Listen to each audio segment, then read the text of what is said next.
Hello,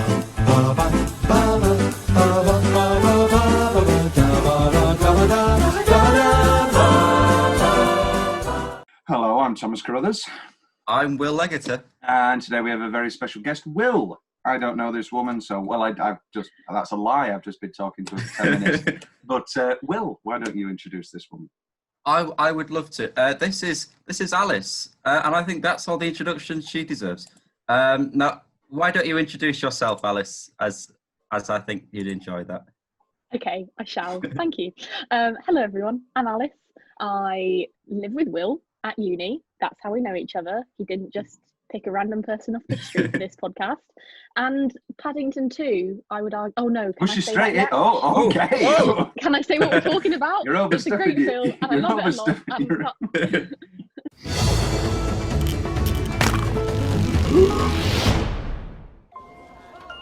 Mr. Gruber.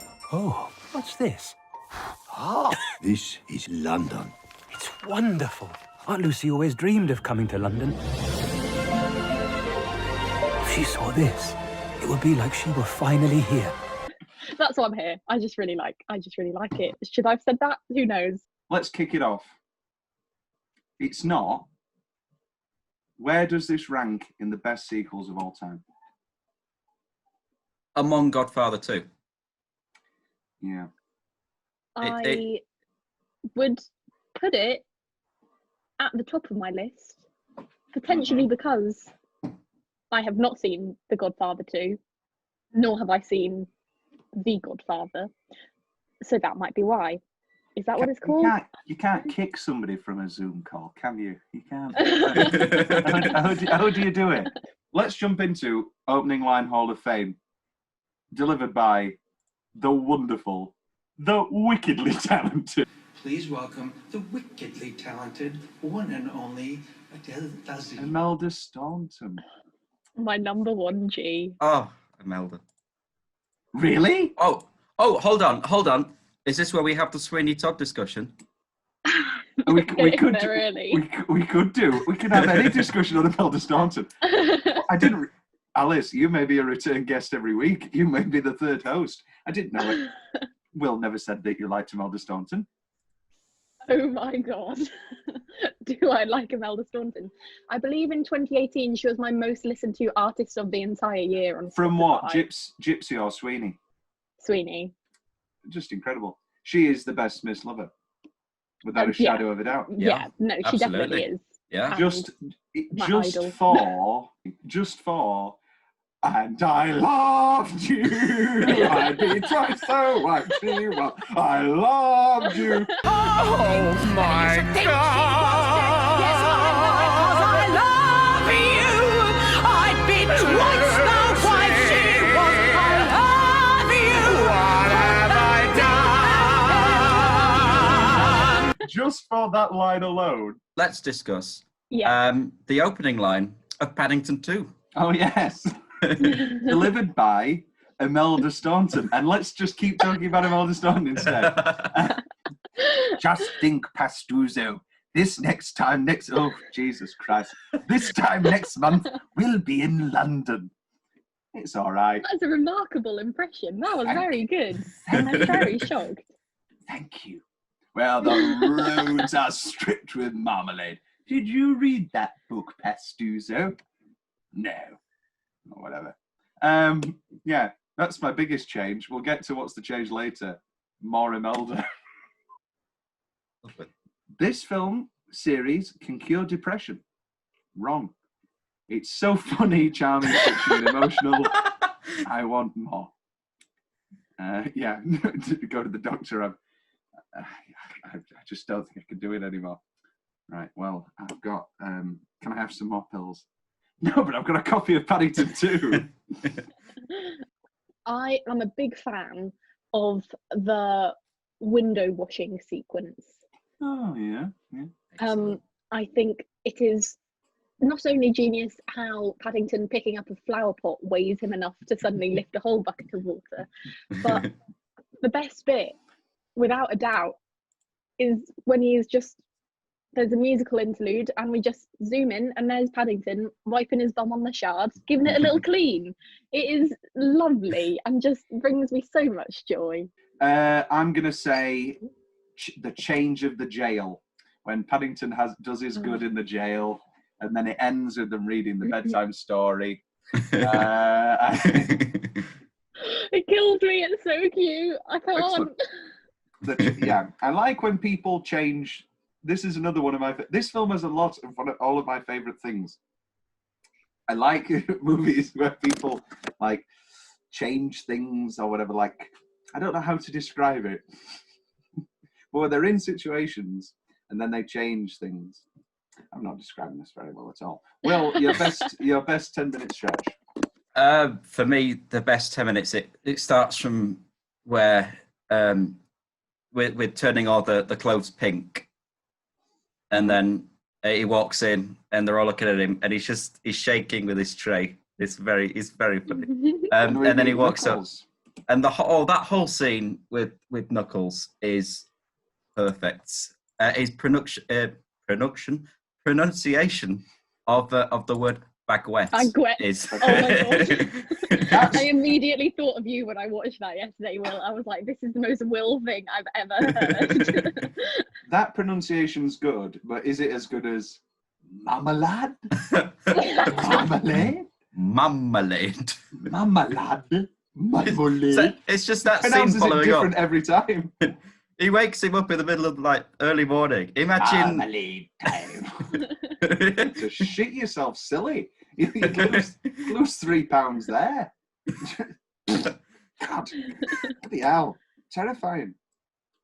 We've listed 30 different minutes of this film without talking about maybe the greatest new character of the past 5-10 years.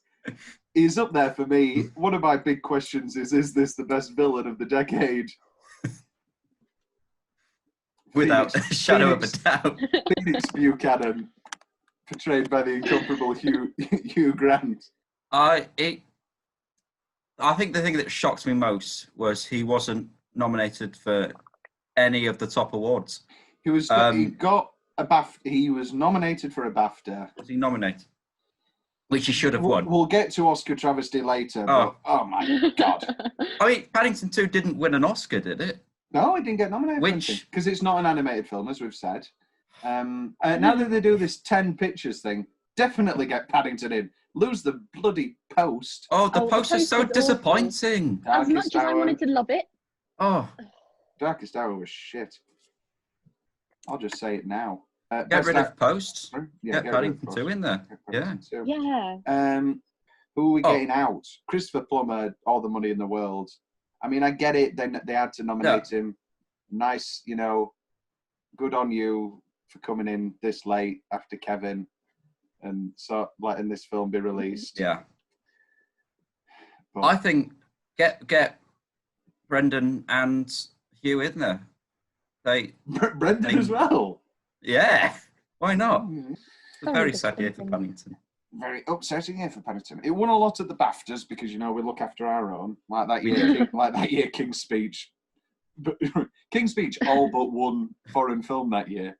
I'm sure that it was as if they were going to find a loophole and get it to win that as well. On the subject of King's Speech, an interesting fact for you all. Oh. Colin Firth was originally signed up to be the voice of Paddington. Was he? And he was. This is where my media A level comes in use.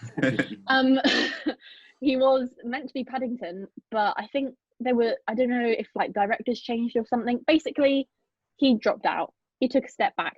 And as much as I would have loved for both Colin Firth and Hugh Grant to be in a film, I will accept that Ben Whishaw did a much better job than Colin Firth could have ever done, which pains me. Good Lord, do I love Colin Firth. I do find it slightly weird. I know that, they're actors and they're playing different roles, but I do find it slightly weird listening to Paddington when he's in scenes with Hugh after I saw them for lack of a better way to In say A it. Very British Scandal. Yeah. Yeah. Yeah. Pulling each other senseless, for lack of a better way to put it. In a very bunny, a little bunny. And then That was very strange to watch. when he Following was Paddington. on the court, and he said, "Well, I felt like I was being sawn in half." Tom's weirdly specific favourite part of the film. I mean, it's not that weirdly specific. The dog food, entire dog food commercial. Excellent. And he eats it. Oh. If you like your supreme din-dins. It's just the woof he does. He's like, woof. That is another one of Tom's weirdly specific favourite parts of the film, is the headshots of Hugh Grant. I forgot that was there. So when I watched it yesterday, my little heart, Right. Hugh Most Grant, of, man. Young most Hugh of Grant is these- just something else. Most of these are Hugh Grant. What's the best Hugh Grant film? Oh, Bridget Jones. Sorry. Which one? Number 2 is good, but I will stick with number 1.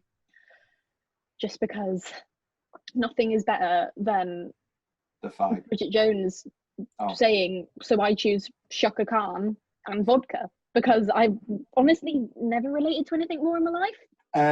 Oodles of fun. That's one of Tom's favourite parts. Prison is a very hard place. I should know. I did 3 years in Les Miserables. And then everybody laughs. Everybody in the court laughing. And just like... Which I did have to note in that court scene, how they said that Felix's Buchanan's answer would determine whether Paddington goes to prison or not. Yeah, I don't know what legal system they're working in. Yeah, but this is not... how court works. I have not seen a bigger sham of a court case since the Orenthal James Simpson trial. This was like no legality. You know, you've got moss coming on. You've got there's marmalade here, marmalade there. Yeah, this is not how you build a case. And then Jim Broadbent, clearly on, I don't know, LSD. Like, I don't believe that the bear would kidnap the book. Mr. Bloody Groover just dobs in Paddington. Yeah. I have so many issues with Mr. Groover. It's great. So many issues. Try these rolling shoes. Right, the fact is, Mr. Gruber is like, here's this great pop-up book that would be perfect for Aunt Lucy. Oh, psych, it's £1,000. Lol at you, Paddington. £1,000? Lol at you. Why would You're you going do to that? need 100 of those coins. Every line is insane. Everything he says is like he's on both uppers and downers at the same time. Warden, Nick, send a medic to the cafeteria, please. It's like, forget the medic. Better send us the Send a priest. Which, another issue I have, sorry, so many issues.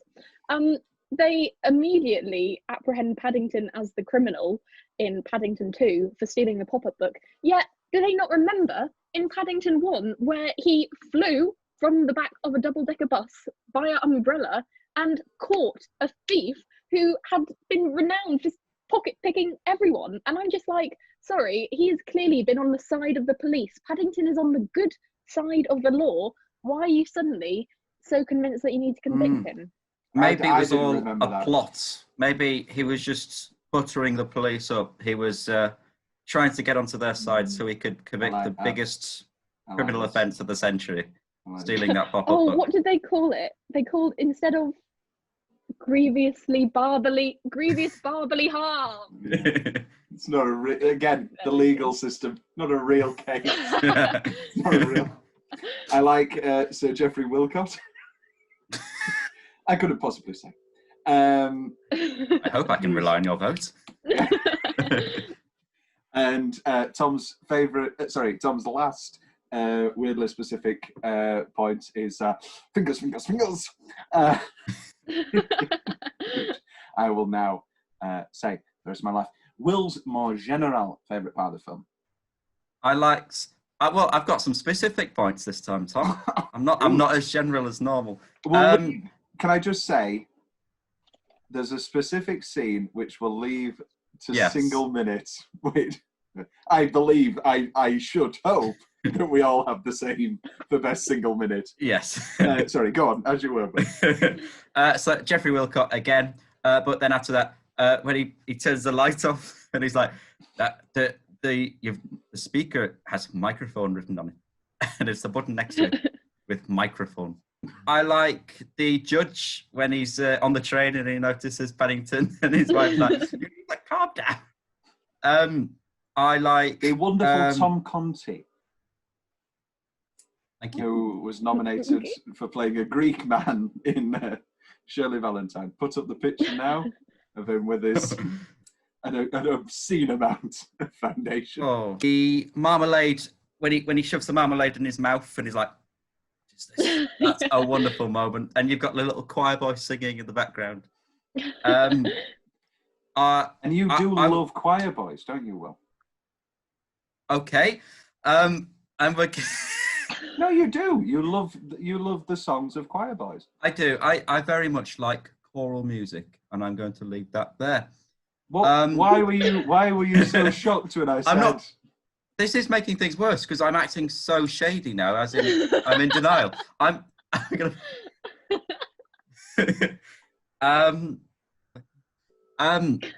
I would put a contender up for my second best minute if we were to discard what we're all going to agree with.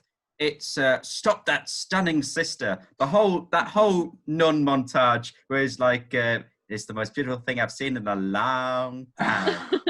Could you describe her? Be my pleasure. It's just an unusually attractive nun. Yeah. It's Hold it there, brilliant. sister. You're not going anywhere.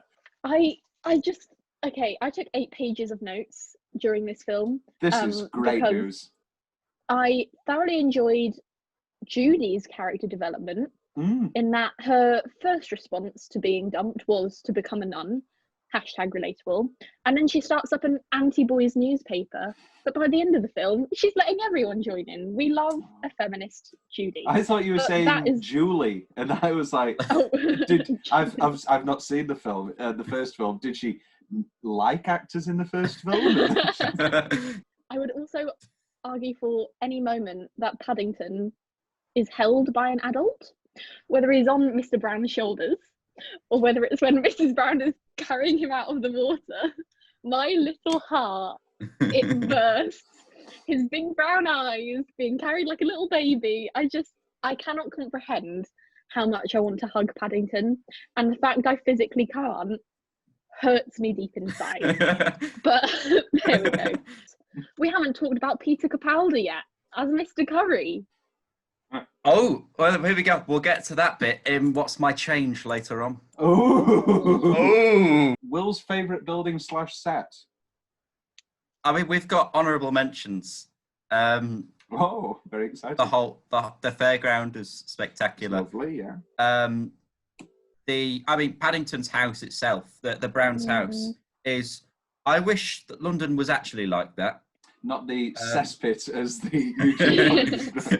It's. I want to live there when I am older, maybe in a couple of years. The point on that is though that the Browns live in this gorgeous house in Winter Gardens, but they have that shitty car. I'm sorry, if you can afford this house in central London, you can have a better car than that. Maybe that was the promotion. Maybe that's what he was going to get the promotion. Maybe. I would say the best set of the movie is Phoenix Buchanan's attic. That is the greatest setup of any prop I've ever seen. And I have the exact same attic. I built it as a replica. It's got a little cat in the hat. It's got all of my past. It's got Mr. Beaver's there in the corner. Yours would be the most terrifying. It would be 2 small teenage boys surrounded by terrifying Cat in the Hat, Mr. Beaver. I won't spoil too much, but there is a moment which we'll get to where he does say, "Guards, lock me up." Oh wait, you already have. Oh no, you can't do that. That is, Closing Line Hall of Fame, which leads us on to all this time I just needed a captive audience, and he does the weird, he does the tongue thing, and he goes. VIP, celebrity. Darkness, then spotlight, me, ping. I like that. all my three are just Hugh Grant. Well, it's just Hugh's delivery on a lot of lines, like Alice referenced earlier. The "I shall" is wonderful. But there's also just after he begins his little rendition in the house. He then goes, "What? You don't like musicals?" Oh, and it's like he's been told his dog died or something. Relatable. Alice? I mean, you've covered a lot of them. We're selfish. Some good ones include... We didn't want to let you have any of you. Some good ones include when Paddington is hyping himself up to be very polite when he first gets to prison. And then his first line is, "Good morning, how would you like to start a gardening club?" Which is maybe the sweetest thing. And then later followed by, "I may look like a hardened criminal to you," because he is the hardest criminal that I've ever known. Not a favourite line, a shocking line. "The flying swan became the dying swan." This is a children's film, is it not? Yeah, murder? A small subplot where a cuckolded, presumably magician, kills a woman and then disappears, presumably to just die of old age. It's a very, very strange scene. I like it. It's great. I'm never going to cut Eileen Atkins out of a scene. The bin man puts the bin on Paddington and says, "And remember. You're a bin." Followed by, "Nothing to see here, officer, just a bin." Okay, yeah. And he just walks off. I know it's a fantasy world, but, bombs are a big problem. That police officer just ignoring that bin. Do bombs talk? I don't know. Paddington 3. Let's just do it. I've been putting it on. This is one of the only times I think where the best part of the film is after the film is over. Listen to the rain on the roof go. Pit, pitty, pat. Pit, pitty, pat. Pitty. Sit, kitty, cat. We won't get home for hours. I cannot explain to you the shivers down my spine when I was sat in that cinema in Cineworld Wakefield, and I realised that I was about to see. And I heard that because I love Follies. I'm a die-hard Follies fan. And I heard that again. And I thought, this is going to be, and I was right, I think, this is going to be my favourite thing of the past 10 years in a film. And nothing surpassed it. Nothing has surpassed it. We are, of course, talking about Phoenix Buchanan's incredible rendition of Rain on the Roof by Stephen Sondheim from musical Follies. Impeccably choreographed, impeccably filmed.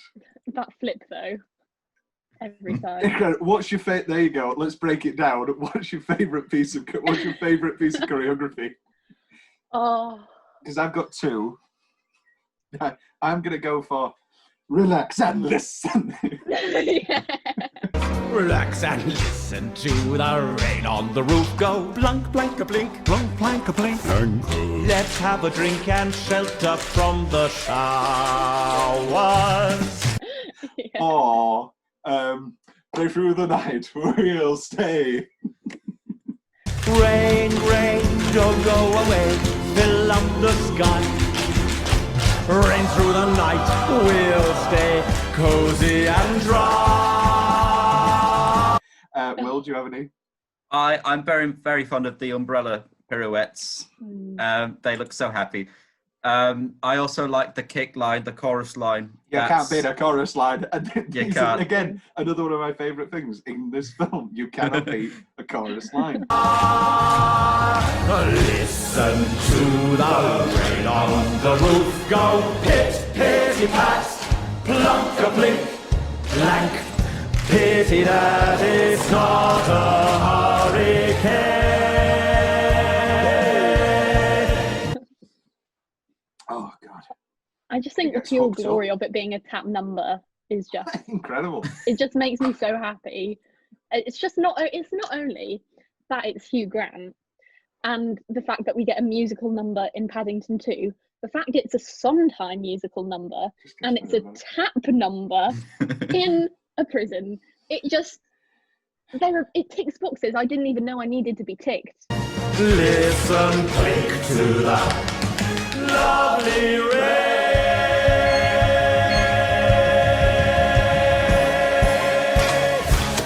But it does it. Words cannot express. Not many times in life do you come across something that is so perfect. And I don't think there will ever be anything as perfect again. Thank you. Thank you. Well, it seems I didn't need the West End after all. Just a captive audience. What am I like? Guards, lock me up. Oh, wait, you have? As much as I love Peter Capaldi, phenomenal actor, I just feel uncomfortable with his Cockney accent. I don't know what it is about it. I feel very uncomfortable with Peter Capaldi with a Cockney accent. The other issue with his character in this is that in the first film, he has a redemption arc whereby he stops the taxidermy of Paddington, but now he just hates him again.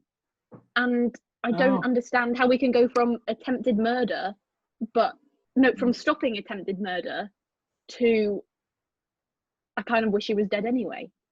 Maybe he's mourning the loss of Nicole. He really did like Nicole. Did he? She's not dead. Oh no, but the loss from his life. Anything left from I love the pop-up book animations. Yeah. I think Popping book. It's not a pop-up book, it's a popping book. I have had a strange obsession with Alice, you've muted yourself, dear. I'm aware. My dog was barking and my dad was shouting at the dog. What's she called? Judy? Judy Brown. Judy Brown, don't like her beret. The fashion expert. Don't like her beret. I'm not a fan of her beret. Rolling shoes, I've noted that down. I put Court is a sham, open brackets, OJ. Okay, great quote. I'm gonna blimmin' well biff you on the nose from Mr. Brown. We love to hear it. Worst quote. My name's Jonathan Brown and I like steam trains. Oh, yeah. Yes, a very, very bad line. so awful. I will say though, in the cinema I liked it. I was swept in. I was like, oh, I love all these payoffs. We haven't yet talked about Mrs. Bird, who is a great character, and the fact she arms herself with a gun and is fully ready to shoot Phoenix and kill him. Actors are the worst kind of people. I also enjoyed how Paddington's toffee apple technique on the train has developed from Paddington 1 using those little hoovers that ran out of battery, and we get what was an absolutely horrifying outcome at the time for me. I cried. It's Hugh Grant's favourite movie of his own. So it's our favourite movie of his. You'll have noticed these, Will. I know you will have, because it's your sort of favourite thing. All of the newspapers, did you see them? Dry cleaner accused of money laundering, a deal is being ironed out. And my personal favourite, get out of jail free card, rejected by courts. I really like the Mrs. Bird swims the channel, forgets passport, swims back. Glorious. Yeah, Knuckles sandwiches. What is Hugh Grant's favourite costume in this movie? I'll be disappointed if it's not the dog, but I don't feel like that. It's the nun. Of course it is. The little beauty spot. Synopsis of a sequel. Get Paul King back. Can we have Hugh back? I think in one of those if there's another dilemma, they go to visit him in jail. Yeah. Like Silence of the Lambs. That's yeah. the movie I want. I want Silence of the Lambs with Phoenix Buchanan in. Hello, Phoenix. You're wearing order to let, but not today. What did Miggs say to you? Man about Miggs in the next cell. No, that is incidental. We haven't mentioned that ending scene where she arrives at the door and they're all there and he walks along. It tears every time. Absolute heartbreak. Is it tears every time? I don't cry. Yes, it's the fact that not only are all of the neighbours there to welcome him home, but then the fact it's Imelda, and it's just that little hug. And okay, also Aunt Lucy is 100. I'm just saying she's doing pretty well for an old bear. She's not doing too bad. Our bear year's different though. Well, it does say at the beginning of the film a few bear years ago. Yeah. Oh, another plot hole. Also, let's just, be really boring. Is she on British Airways? Like this gigantic bear? How does this bear, She dresses up like Scooby-Doo with the hat and the dress. Oh. Yeah. I mean, she had a thorough plan for Paddington to get to London in the last film. I wouldn't know. But no, you wouldn't.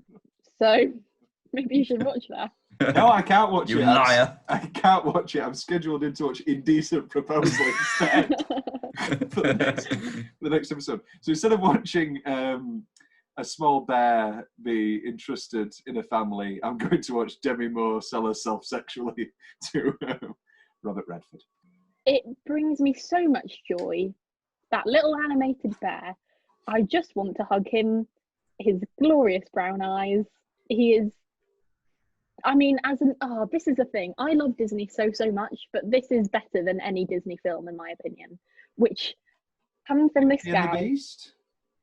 Yeah, it's better than that. Easily, in my opinion. No questions asked. Does Beauty and the Beast have a very cute bear? No, it just has a scary beast. And Angela. What about when he's eating soup? Good. What about when he's eating soup? What about when he's dancing? Bear. He is not a cute bear. He's a terrifying beast. You're like Gaston. Do you root for Gaston? I would love to play Gaston. All of them. Any. Just. Well, not to typecast us both, Will. You're the fool, I'm Gaston. He'll come follow you as at night. It's like, come to sacrifice our children to his monstrous appetite. Well, my first ever leading role was Monsieur Dark, the evil asylum owner in Beauty and the Beast. Is there a better lyric in a Disney film than "Sally forth, tally ho, grab a fork, grab a bowl, here we go"? Poor Howard Ashman. Alice, it's been an absolute pleasure having you. Will, you're all right. Alice, again, pleasure having you. Thank you very much. Thank you. Paddington too. Thank you. I didn't need the West End. All I needed was Alice and Will. Ba ba ba ba ba ba ba